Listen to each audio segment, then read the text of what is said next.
Hello, this blog is about basic definition of field theory, the definition of a field, basic examples, basic constructions, everything is basic. Well, in ring theory language, a field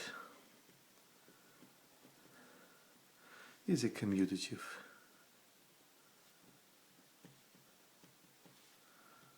ring with division.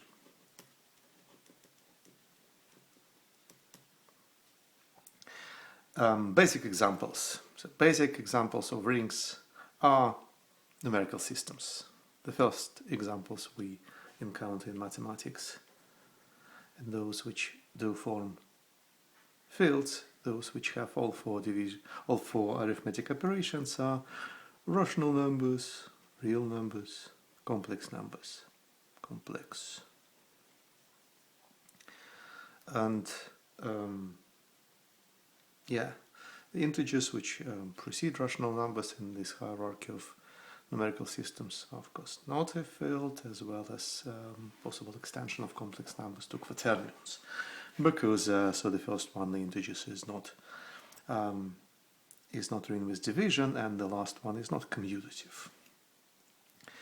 We will need industrial procedures of constructing rings, fields, and the first such will be quotient.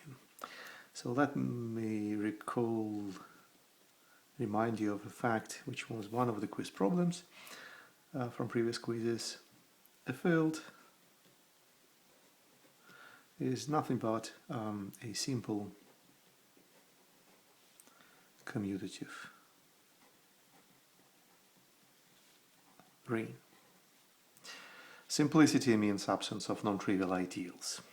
Well, obviously a field is a commutative ring without non-trivial ideals, but the interesting bit is the other implication that if you don't have ideals, you must have division. And that fact gives the following construction of fields as quotients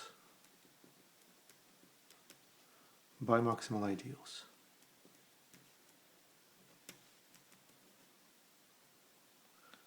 Ideals give us fields. That is simply because when we quotient by an ideal, the ideals in the quotient ring are those ideals in the original ring which sit above the quotient ideal.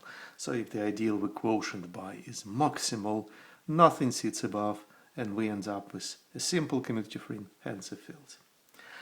And the first exercise which fits into this scheme, the first example, is well, let's start with the easiest of rings at all, the ring of integers, the ring which precedes this rational numbers.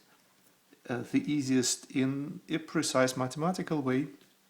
It is just the initial object in the category of unital rings. What it means down to elements in the language of elements is, in any ring we should have 0, we should have 1 in the unital ring. And if we have 1, we can talk about sums of ones, which effectively are integers if we don't have any other restrictions put on the ring.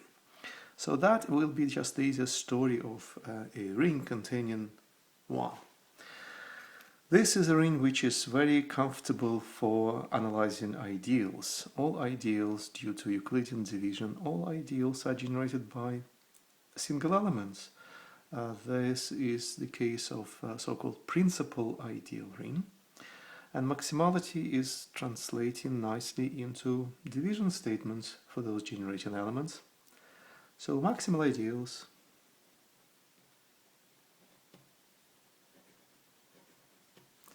are just single element generated ideals, so those principal ideals, and the generator has to be such that there are that it doesn't have any interesting devices. We call such natural numbers primes.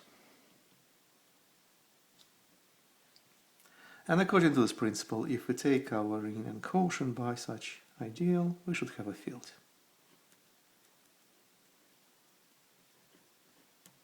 So that is a nice, convenient finite field field of P elements. And going back to the original definition, going along these equivalences, what we have, looking inside this field, what we have is division. So in particular, if we fix a prime, like make it 7, and look at all legitimate elements of our field, legitimate means non-zero, so in this field of 7 elements we'll have 6 of them. Here are the integer natural number representatives. Should be able to write down the answers for the inverses. So for example, 1 is a unit and its inverse is itself. 6 is as good as -1. -1 plus 7 is 6, and so its inverse is also itself, but the inverses of others are somewhat interesting exercise to do. So that is my usual sign for take-home exercise. Please fill the rest of the table, see how it works for the 7. Of course, this is not a entirely new exercise. We already had something like that done before, but just to remind you, just to refresh you on that. So that is what happens for the commutative ring of integers when we look at its maximal ideals and we quotient by them. We end up with fields which are finite, called fields of P elements, sometimes denoted like that. Let's look at the very parallel story of rings similar to integers in many arithmetic aspects. I'm talking about polynomials. Here's my variable t, which will be the variable of all my polynomials. I have to fix coefficients for those polynomials. I will just start with complex numbers. You will see why is the choice. Well, you can guess complex numbers are always easier than the rest of the numerical fields we have, say, here. Maximal ideals.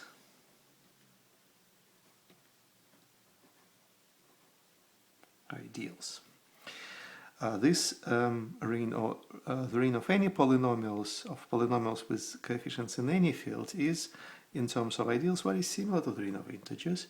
It's also a principal ideal ring. For the same reason as the ring of integers, we have the division. Euclid's division in polynomials give us a statement that any ideal can be generated by a single element.